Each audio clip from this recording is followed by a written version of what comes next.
I have been saving up my ceramic magazines and they end up getting stacked up and just sitting in a basket, and I don't do anything with them, and I don't look through my magazines. I don't know why. I just don't go back to them. I just start playing.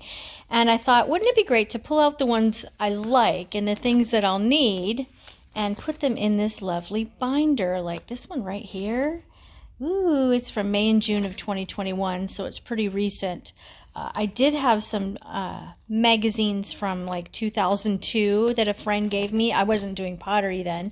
So there are some really great projects and techniques that I want to try. Not whole projects, but just like little tidbits and hacks and just some fun things to do. So if you have tons of magazines you don't look through, I would recommend this idea, because I've been sitting here for like the last 30 minutes just kind of reading through everything, and got some new inspiring